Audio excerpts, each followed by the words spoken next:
Hello, hello, and welcome everyone on the OpenSource Telco quarterly. We are now in Q4, closing to the year's end.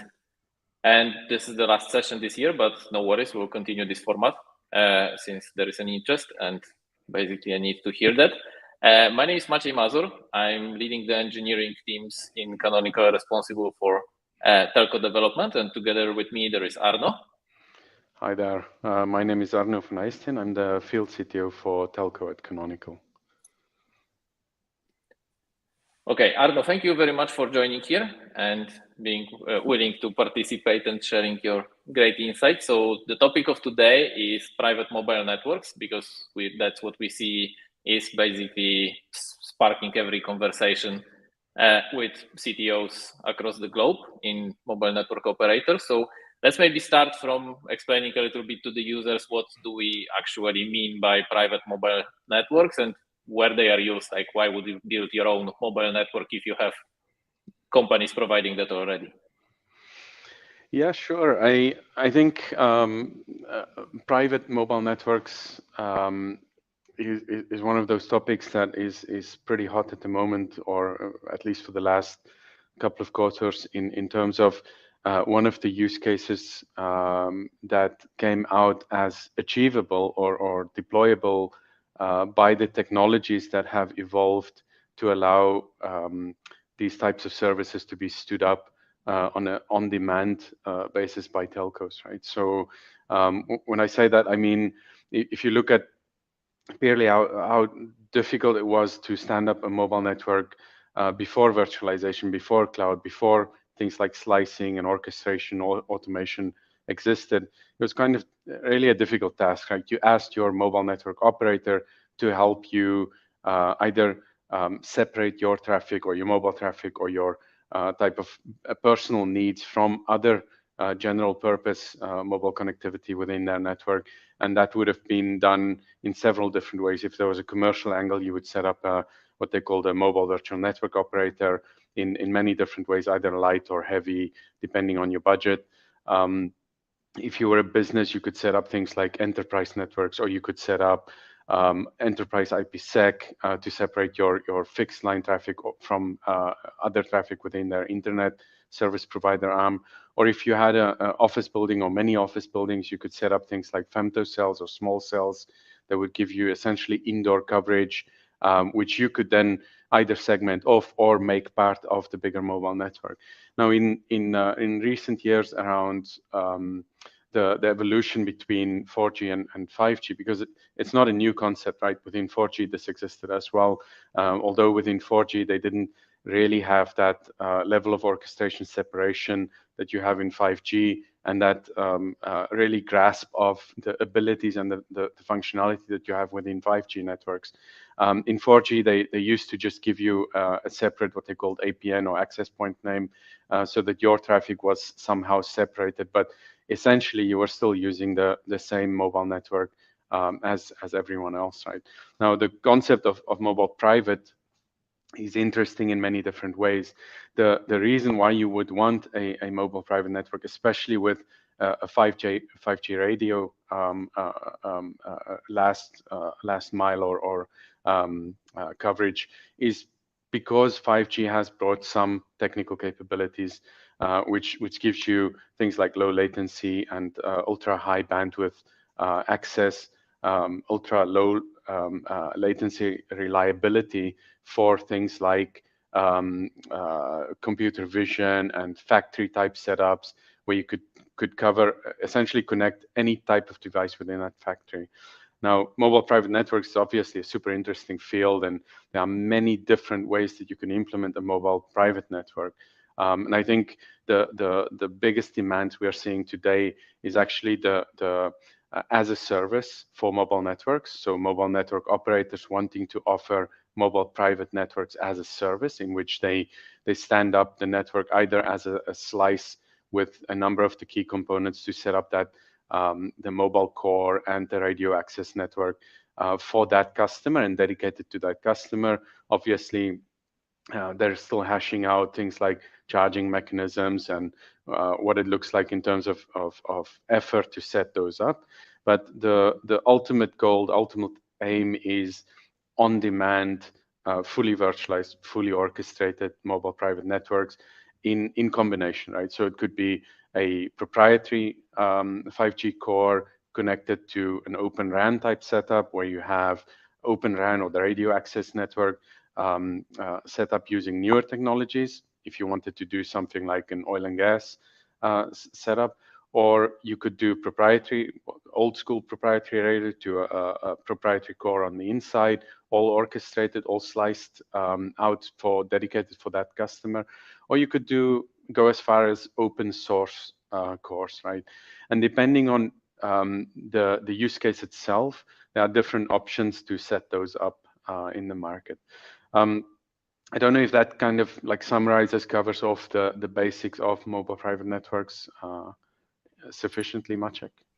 Yeah, I think that that's a good intro and summary. I wanted to add here a little bit around the use cases because we are all entertained watching some like conference presentations and videos about the use cases like, remote control of the cooperating robots or virtual reality and self-driving cars and so on. But actually what we see right now, at least of the stuff that we are implementing and stuff that is being deployed, these are mostly the IoT based use cases, like as you said, smart factory, oil and gas, but also surprisingly gaming. So there is a huge demand for the low latency, and especially in the competitive gaming landscape, where with like the stadiums and like bigger parties and also like internet cafes and this kind of stuff, which they really exist and are actually a huge thing right now in certain areas. They are building and really advancing the technology forward, because a typical use case that you would know from like a bigger deployments, even like AR, VR or IoT type of use cases, they don't have such extensive requirements towards bandwidth as the gaming has. If you are streaming like, real-time players playing 4K video games and several players at the time and so on, that really stretches the network, and they are pushing the forefront of technology there. So that's really interesting. What I wanted to ask next is about basically types of offering and from where could you get the private mobile network, because you mentioned the mobile network operators, that's one place. However, as we have seen in the recent announcements, for example, public cloud players start to play a role in that space. Also, there are dedicated vendors creating private mobile networks, or you can just create your own. So basically, let's take a realistic example. If I'm a factory, I have several factories, automotive type of stuff in Germany, to be more concrete, like what should I do?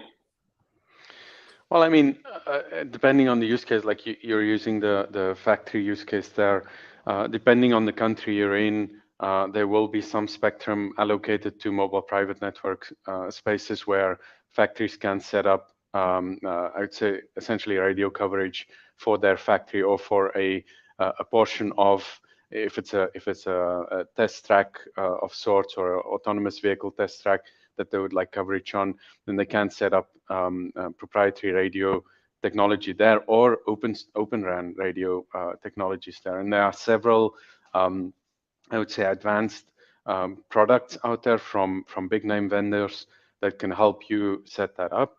Obviously, the radio coverage is one part of that setup. The rest is obviously related to what kind of services you would like to run. Do you only want mobile data coverage? Do you want connectivity into facilities where you have, I would say, AI/ML type processing power or GPUs available, or other types of processing offload capabilities? Or do you just want vehicle-to-vehicle connectivity or within factory communication between certain parts of the factory that didn't exist before or for which you didn't have physical access, right? Depending on all of those different types of questions, you can go pretty far in terms of a really light touch on-demand service, which you can use tooling from Facebook TIP all the way to more advanced core networks, both open source and proprietary, of course. And then depending on the level of orchestration that you're used to or comfortable with, you can set it up in a on-demand fashion. So set up on-demand mobile private networks, making sure that there is sufficient capacity in places like stadiums or factory expansions, one-off or on demand as you need it, right? So there's a whole host of different companies busy in this space. You see everyone from like announcements we saw last week at reInvent AWS being busy with offers around mobile private networks. You also see companies like Canonical enabling other vendors within the space to accelerate their plans within mobile private networks. And then when I say Canonical enables, I mean we are at the forefront of the enabling technologies that will allow for things like OpenRAN radios or OpenRAN deployments to be made available through both the automation frameworks that we have and through technology primitives like real-time kernel and Ubuntu Linux into those environments, right? So there's a whole host of different ecosystem partners working on this mobile private network topic as we speak. I see a lot of interest from so both system integrator partners who want to create a type of a la carte solution. And then I'm talking about from the really big system integrator partners all the way to our smaller alliances partners. And they're all looking for both the technology building blocks, the enablers, the assistance to set those up, and then to be able to commercially offer those products as a service, right? And that goes, again, because we don't necessarily play favorites with picking a winner in the space of who's the best at the core or the radio or certain components. We don't, for instance, whether you want to use an aerial-based SDK or a FlexRAN-based SDK for your OpenRAN, or whether you use ARM hardware, AMD hardware, Intel hardware, will support you in terms of the technology enablers that will ensure that those substrates can stand up so that you can host that service on top. Now, having said that, both the system integrator partners, the enablement through alliances partners, and all of the work we're doing on the technology side of this, so on the Linux drivers, the Linux kernel modules, the real-time kernel stuff that we're doing, all of the automation frameworks, all of the infrastructure as code approaches to stand up radio, not only for single use case factory, or but also in the cases where you want to do a national rollout of things like neutral host for OpenRAN. We're the enabling force behind all of those movements, right? We do see a lot of demand from mobile network operators also wanting to understand that the dynamics of what technologies can I consume, how fast can I consume them, what are the building blocks if I want to put something in place as a service, an on-demand mobile network service. But then you also see the more traditional telco approach coming out, where they customers would really like to understand that the integration points, exactly what we're standing up, are they standards compliant? Do they meet the same kind of rigid telco grade uptime SLAs? Are they secure? Which are standard questions, right? If you're providing this as a service, as a mobile network, and you're the tier one in your country, you have government oversight, you have to comply to certain laws like in the UK, it might be the NCSC TSRs, or in Europe, you might have GDPR or other types of regulations that cover you. So you really want to ensure that the service you're offering to end users, whether those end users are small companies or larger enterprise the globe over, meets certain criteria, right? And that's really where the I would say rubber hits the road, right? We work with a lot of organizations in defining what that end-to-end play is, to stand up not only the metal or the bare metal substrates to then host applications, but all of the technology primitives, whether they are EPA, like enhanced platform awareness type capabilities, whether you want to pass GPUs into some instances, whether you want to host computational Nbox type containers, Android type containers in Nbox at the edge to do offload certain of the processing capabilities within that edge, or whether you're just interested in standing up a really clean, lean, best practice choices made for me kind of mobile private network. And by the way, if you are not aware of what Unbox is, I would encourage you to go to the website. But basically, this is a way to run a fully functional Android operating system on the edge in a machine container of LexD. And what you can use it for is actually, first of all, you can take any very cheap mobile phone with just a screen and a battery and basically any kind of radio connectivity and stream to your phone the screen of that Android container that is running there at the edge. So this can be running on a super powerful multi-core CPU, be GPU accelerated, running latest AAA games and so on. And you have it on a cheap device, which you don't have to throw away every year and buy a new one just to, accommodate new applications. This is also like a fairly secure approach because your phone actually has no data, it's just a screen. So if you lose it, then no harm done besides like the fact that you need a new one. So basically you mentioned about mobile operators taking a look and trying to build this kind of offering. So what are the benefits if I'm a mobile network operator and I would like to go open source way? Why is it a bright choice, or what are the benefits?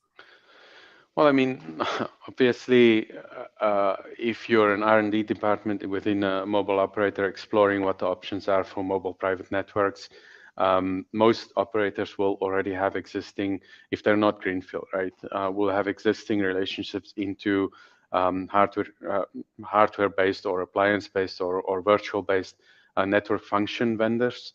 And the big names always come to mind, right? Most vendors have supply agreements into mobile networks today, right?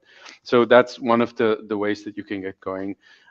If you're interested in exploring what the art of the possible is within automation orchestration and then on-demand kind of virtualized mobile networks as a service, there are many different options, right? There are initiatives in the ecosystem that supports combinations of both 3GPP and non-3GPP type radio access for mobile private.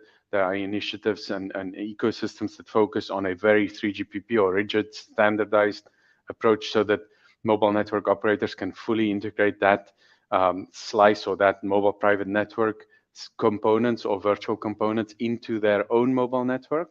But then you also have very loosely, I would say, looser approaches to this that doesn't focus necessarily on all the proprietary 3GPP type standards, types, interfaces to set up a network, and concatenates a lot of the functionality into software VNF components where you can stand it up if the use case permits, right? If the use case requires something fairly easy and open.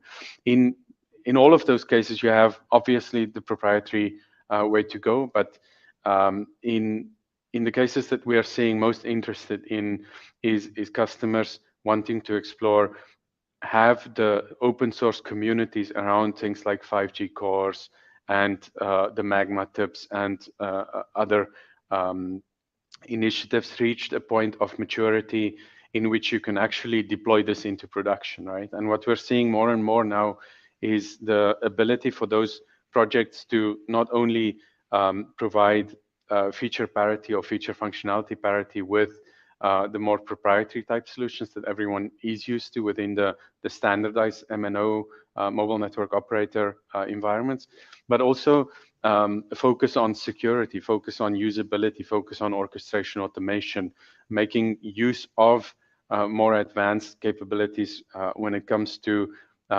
placing these things on nondescript COTS type hardware, right? And then making sure that the performance is there as well, where you have community members like Canonical who participates in many of these communities, who bring things like our best practice security and patching strategies, our packaging strategies, our automation orchestration strategies, so that when those communities want to offer let's say a mobile core as a service or mobile core, open source mobile core product, that at least the basic configuration items is already taken care of in automation, right? It was quite funny. I saw a post by a colleague out of a public cloud vendor recently, and it went along the lines of here's a really easy way to stand up this open source core in an easy way. And I clicked on the link, and it was like a 20-page document of do this step, then type this command, then do this thing, then there's an explanation. If you see this, then you have to do that. And I thought, like, we're still in the age of when you stand up a core, it takes you time, right? It takes effort. And the whole focus of Canonical is remove the friction of actually consuming that open source thing for its function. And what we do then is we go to that open source community, we look at the core components, and then we'll ensure that through charming automation, through model-driven operations, that we bring the ability not only to deploy that core, but to ensure that it is both secure, it is hardened if needed in certain countries, need to be CIS hardened. It is lifecycle manageable, so you can add it, scale it, upgrade it, but it's also configurable. So you can define within a YAML model what the configuration options are for that specific mobile network standing up. And then repeatability, right? There's no use doing this once. Mobile operators want to offer this as a service. So on a website, someone will log in, give a bunch of credentials, hopefully add their credit card or some kind of purchasing capabilities, and then stand up a network. And that functionality should not rely on a manual 200-page document or a manual 200-step process. It should rely on all the capabilities brought forward by the latest advances in both the radio, the 3G, 4G, 5G type environment, the ecosystem, the orchestration capabilities, and the communities, right?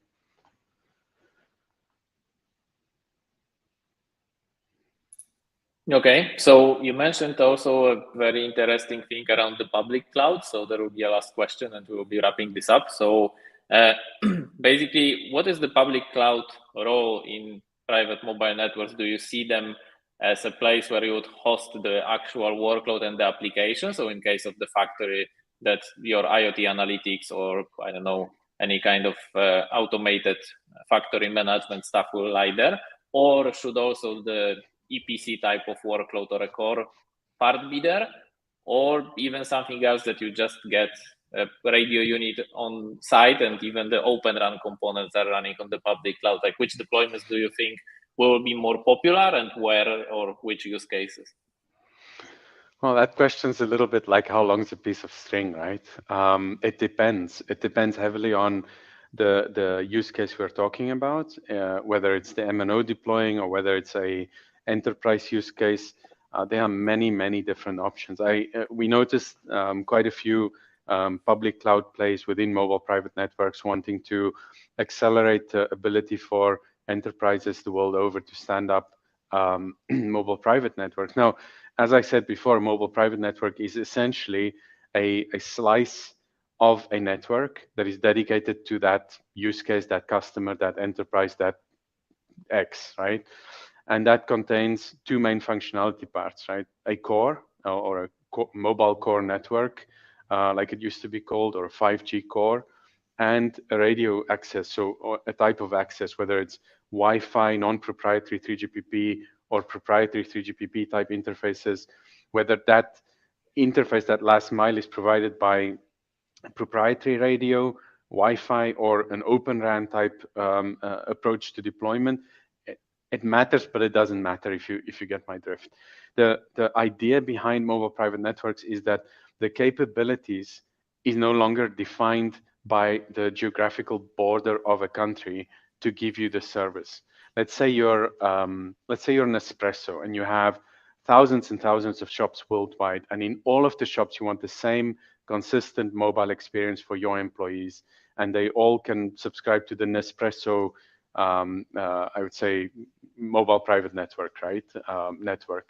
They could essentially have their SIMs registered in their own SDM, HSS, HLR type environment, so their own registry, and offer a eSIM capability to all of the radios that are connected through many different locations. And that's really where I think a public cloud vendor play makes sense in combination with a private on-prem type deployment. So let's say your headquarters in the UK and you're one of the customers of one of the large UK operators, that large UK operator might not have physical presence in all of the countries where they need to be hosted, right?